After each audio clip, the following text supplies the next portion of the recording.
Red breaking చూస్తున్నాం. Phone tapping కేసులో కీలక పరిణామం చోటు చేసుకుంది. మాజీ సీఎం కేసీఆర్ కు సిట్ అధికారులు నోటీసులు జారీ చేశారు.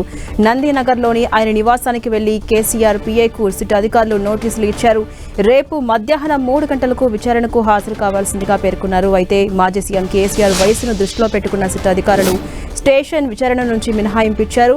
రేపు మధ్యాహ్నం 3 గంటలకు ఏ ప్లేస్ చెప్తే అక్కడికి వచ్చి సిట్ బృందం విచారిస్తుంది అనే నోటీసులో స్పష్టం చేశారు. అటు ప్రస్తుతం ఎర్రవెల్లి ఫామ్ హౌస్ లో మాజీ సీఎం కేసీఆర్ ఉన్నట్టుగా తెలుస్తోంది.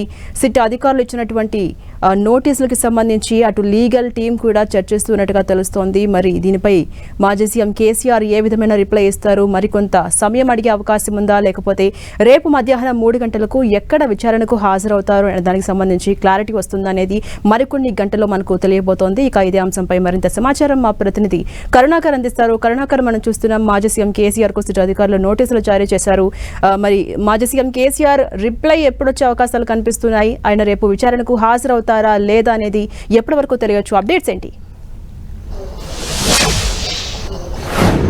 ఎస్ ఛాన్సీ, ముందు నుంచి ప్రచారం జరుగుతున్నట్టు కావచ్చు, లేకపోతే అంతా ఊహించినట్టుగానే ఈరోజు మాజీ ముఖ్యమంత్రి బీఆర్ఎస్ అధినేత కేసీఆర్ కు ఫోన్ ట్యాపింగ్ అంశంలో సిట్ నోటీసులు జారీ చేసింది. కాసేపటి క్రితమే ప్రస్తుతం మనం నందినగర్లో ఉన్నాము. కాసేపటి క్రితమే సిట్ అధికారులు నందినగర్లోని కేసీఆర్ నివాసానికి వచ్చి ఇక్కడ నివాసంలో ఉన్న కేసీఆర్ సిబ్బందికి నోటీసులు జారీ చేశారు. నోటీసులో చాలా స్పష్టంగా రేపు 3 గంటలకు విచారణ ఉంటుందని చెప్పి పేర్కొన్నారు. అది జూబ్లీహిల్స్ పోలీస్ స్టేషన్లో రొటీన్గా సిట్ విచారణ ఎక్కడైతే జరుగుతుందో అక్కడికి వచ్చినా సరే, లేదంటే కేసీఆర్ కోరుకుంటే హైదరాబాద్ నగర పరిధిలో ఆయన చెప్పిన ప్రాంతానికి వచ్చి కూడా సిట్ విచారించేందుకు సిద్ధంగా ఉందని చెప్పి చాలా స్పష్టంగా నోటీసులో పేర్కొన్నారు. మనం చూస్తున్నాం ముందు నుంచి కూడా బీఆర్ఎస్ నేతలు చాలా స్పష్టంగా ఫోన్ ట్యాపింగ్ కేసు అనేది కక్షపూరిత రాజకీయాల్లో భాగం మాత్రమే, అసలు ఫోన్ ట్యాపింగ్ కేసులో ఏం లేదని చెప్పి చాలా స్పష్టంగా చెప్తూ వస్తున్నారు. మనం చూసాం ఇంతకు ముందుకే BRS working president KTR, Harish Rao కావచ్చు, సంతోష్ కుమార్ కావచ్చు, ఈ ముగ్గురు కీలక నేతల్ని విచారించిన తర్వాత కూడా కేటీఆర్, హరీష్ రావు ఇదే విషయాన్ని చెప్పారు. సిట్ విచారణలో అడిగిన ప్రశ్నలే అడిగి సమయాన్నంతా కూడా తాత్సారం చేశారు తప్పితే ఫోన్ ట్యాపింగ్ కేసులో అసలు ఏం లేదు, ఇదంతా ట్రాష్, డైలీ సీరియల్గా గత 2 ఏళ్లుగా ఈ ఫోన్ ట్యాపింగ్ కేసును లాగుతూ వస్తున్నారని చెప్పి చాలా స్పష్టంగా కేటీఆర్, హరీష్ రావు ఆరోపించిన పరిస్థితిని మనం చూస్తున్నాం. గత కొన్ని రోజులుగా ఖచ్చితంగా కేసీఆర్ కూడా నోటీసులు ఇస్తారని చెప్పి ప్రచారం జరుగుతుంది.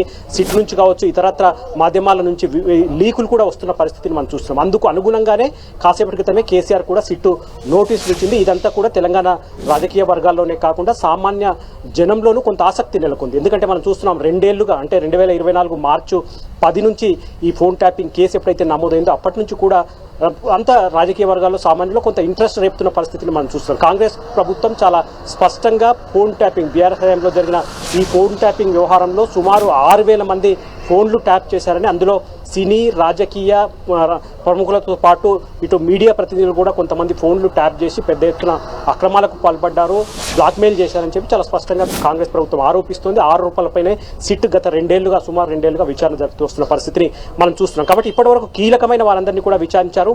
ఇప్పుడు కేసీఆర్ వంతు వచ్చింది. ఎందుకంటే బీఆర్ఎస్ హయాంలో కేసీఆర్ 2 టర్మ్స్ ముఖ్యమంత్రిగా పనిచేశారు. ఆయన ముఖ్యమంత్రిగా ఉన్నప్పుడే ఈ ఫోన్ ట్యాపింగ్ జరిగిందని చెప్పి కాంగ్రెస్ ప్రభుత్వం చాలా స్పష్టంగా ఆరోపిస్తుంది. కాబట్టి ఇప్పుడు కేసీఆర్ వంతు వచ్చింది. కేసీఆర్ను రేపు మధ్యాహ్నం 3 గంటలకు విచారించాలని చెప్పి సిట్ నోటీసులో పేర్కొంది. కేసీఆర్ ఎక్కడ విచారణకు హాజరవుతారనేది కూడా మరి కాసేపట్లో క్లారిటీ వచ్చే అవకాశం కనిపిస్తుంది. మనకున్న సమాచారం మేరకు కేసీఆర్ ప్రస్తుతం మనం ఉన్న నందినగర్ నివాసంలోనే విచారణకు హాజరయ్యే అవకాశం కనిపిస్తుంది.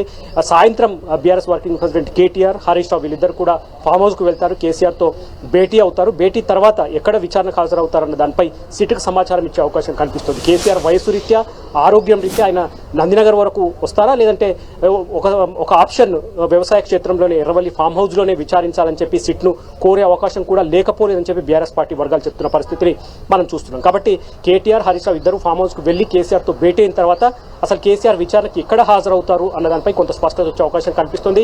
యథావిధిగానే కాసేపటి క్రితం హరీష్ రావు ఎక్స్లో స్పందించారు కేసీఆర్ సిట్ నోటీసులపై. ఇది కక్షపూరిత రాజకీయాలే, తెలంగాణ ప్రజలందరికీ కూడా ఆరాధ్యుడైన కేసీఆర్ని టచ్ చేయడం అంటే తెలంగాణ ఆత్మాభిమానాన్ని, గౌరవాన్ని టచ్ చేయడం అని చెప్పి చాలా ఘాటుగా హరీష్ రావు స్పందించారు. సిట్ నోటీసులను తీవ్రంగా ఖండిస్తున్నామని చెప్పి కూడా హరీష్ ఆరోపించిన పరిస్థితిని, విమర్శించిన పరిస్థితిని మనం చూస్తున్నాం. మొత్తం మీద బీఆర్ఎస్ అధినేత మాజీ ముఖ్యమంత్రి కేసీఆర్కు సిట్ నోటీసులు ఇవ్వడం మాత్రం రాజకీయ వర్గాలతో పాటు సామాన్య జనంలోనూ కొంత ఆసక్తి నెలకొంది. ఎందుకంటే మనం చూసాం కేటీఆర్, హరీష్ రావు, సంతోష్ కుమార్ను దాదాపు 7 గంటల పాటు ఒక్కొక్కరిని విచారించిన పరిస్థితిని మనం చూసాం. కాబట్టి కేసీఆర్ని ఇప్పుడు ఎన్ని గంటల పాటు విచారిస్తారన్నది కూడా కొంత ప్రజల్లో ఆసక్తి నెలకొన్న పరిస్థితిని మనం చూస్తున్నాం. వీళ్ళని అడిగే ప్రశ్నలే అడుగుతారా? ఎందుకంటే చాలా మంది ఇప్పటివరకు విచారించిన అధికారులు కావచ్చు కేసీఆర్ పేరే చెప్పారన్న ఒక ప్రచారం జరుగుతుంది. పెద్ద ఆయన చెప్పినందువల్లే ఈ ఫోన్ ట్యాపింగ్ వ్యవహారంలో వీళ్ళ ఫోన్లు ట్యాప్ చేశామని చెప్పి కొంతమంది కీలక అధికారులు విచారణల సందర్భంగా పేర్కొన్నారన్న ఒక లీకులు సిట్ నుంచి వస్తున్న పరిస్థితి మనం చూస్తున్నాం. కాబట్టి కేసీఆర్ ఇప్పుడు కీలకంగా మారే అవకాశం కనిపిస్తుంది. కేసీఆర్ను వీళ్ళందరినీ అడిగే ప్రశ్నలు అడుగుతారా, రొటీన్కి భిన్నంగా ఏమైనా ప్రశ్నలు అడుగుతారా, కేసీఆర్ను ఒక్కరినే కాకుండా సిట్లో ఇప్పటి వరకు ఎవరైతే అధికారులు విచారించారో వాళ్ళ సమక్షంలో కేసీఆర్ను విచారిస్తారా, ఇటువంటి ఈ అంశాలన్నీ కూడా కొంత ఆసక్తి రేపుతున్న పరిస్థితిని మనం చూస్తున్నాం. కాబట్టి మొదట కేసీఆర్ విచారణకు ఎక్కడ హాజరవుతారు? సిట్ పేర్కొన్నట్టు హైదరాబాద్ లిమిట్స్లో ఆయన నివాసం నందినగర్లో ఉంటుంది కాబట్టి ఇక్కడ నందినగర్కు వచ్చి ఆయన విచారణకు సిట్ అధికారులను పిలుస్తారా, లేదంటే ఒక ఆప్షన్ ఎంచుకొని ఒకవేళ ఫామ్ హౌస్కు రావాలని చెప్పి సిట్ను కోరుతారా? ఒకవేళ ఫామ్ హౌస్కు రావాలని కోరితే సిట్ అధికారులు ఏ విధంగా స్పందిస్తారు? ఎందుకంటే ఇప్పుడు స్వయంగా సిట్ చీఫ్ ఎవరైతే హైదరాబాద్ పోలీస్ కమిషనర్ ఉన్నారో సజ్జనారే స్వయంగా కేసీఆర్ను విచారించే అవకాశం ఉందన్నది కూడా ఒక ప్రచారం జరుగుతుంది. కాబట్టి ఇటువంటి చాలా అంశాల మధ్య మరికొంతసేపట్లో దీనిపై క్లారిటీ వచ్చే అవకాశం కనిపిస్తుంది. ఎందుకంటే ప్రస్తుతం సిరిసిల్ల జిల్లా పర్యటనలో కేటీఆర్ ఉన్నారు, సిద్దిపేట పర్యటనలో హరీష్ రావు ఉన్నారు. వీళ్ళిద్దరూ మరి కాసేపట్లో తమ పర్యటనలు ముగించుకొని ఎర్రవల్లి ఫామ్ హౌస్కు వెళ్లే అవకాశం కనిపిస్తుంది. అక్కడికి వెళ్ళిన తర్వాత సిట్ నోటీసుల అంశంపై కేసీఆర్తో చర్చించిన తర్వాత ఆయన ఎక్కడ విచారణ హాజరవుతారు అన్నట్టు అంశాలన్నిటిపైన కొంత క్లారిటీ వచ్చే అవకాశం కనిపిస్తుంది. ఛాన్స్ అంటే కరుణాకర్, గత కొంతకాలంగా ఈ ఫోన్ ట్యాపింగ్ అంశమే తెలంగాణ రాజకీయాల్లో కాకరేపుతోంది. ముఖ్యంగా బీఆర్ఎస్ నేతలను వరుసగా విచారించడం, వాళ్ళ స్టేట్మెంట్ను రికార్డ్ చేయడం, 20న హరీష్ రావు కావచ్చు, 23న కేటీఆర్ కావచ్చు, 27న మాజీ ఎంపీ సంతోష్ రావును కావచ్చు, ఇప్పుడు మాజీ సీఎం కేసీఆర్కి నోటీసులు ఇవ్వడం కావచ్చు. ఎలా అర్థం చేసుకోవాలి? ఈ పరిణామాలు ఎటువైపు దారితీసే అవకాశం ఉంది?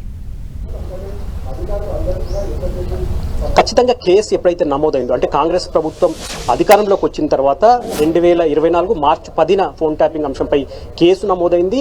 కాంగ్రెస్ పార్టీ అధికారంలోకి రాకముందు నుంచే ఈ ఫోన్ ట్యాపింగ్ అంశంపై పలు ఆరోపణలు, విమర్శలు వచ్చిన పరిస్థితిని మనం చూస్తున్నాం. కాంగ్రెస్ పార్టీ నేతలు అప్పటి నుంచే తమ ఫోన్లన్నీ కూడా ప్రతిపక్ష పార్టీలకు సంబంధించిన ఫోన్లన్నీ కూడా ట్యాప్ అవుతున్నాయని చెప్పి ఆరోపించారు. అధికారంలోకి వచ్చిన వెంటనే ఫోన్ ట్యాపింగ్ అంశంపై కేసు నమోదు చేశారు. ప్రత్యేకంగా స్పెషల్ ఇన్వెస్టిగేషన్ టీం సిట్ను ఏర్పాటు చేసి దీనిపైన విచారణ కొనసాగిస్తున్నారు. 7.5 పైగా ఈ సిట్ దీనిపై విచారిస్తుంది. తాజాగా సిట్ చీఫ్ను కూడా మార్చిన పరిస్థితిని మనం చూస్తున్నాం. హైదరాబాద్ పోలీస్ కమిషనర్ సజ్జనార్ నేతృత్వంలో ప్రత్యేకంగా సిట్ ఇప్పుడు విచారణ కొనసాగిస్తుంది. సజ్జనార్ను సిట్ చీఫ్గా నియమించిన తర్వాత విచారణ కొంత వేగవంతమైందని చెప్పవచ్చు.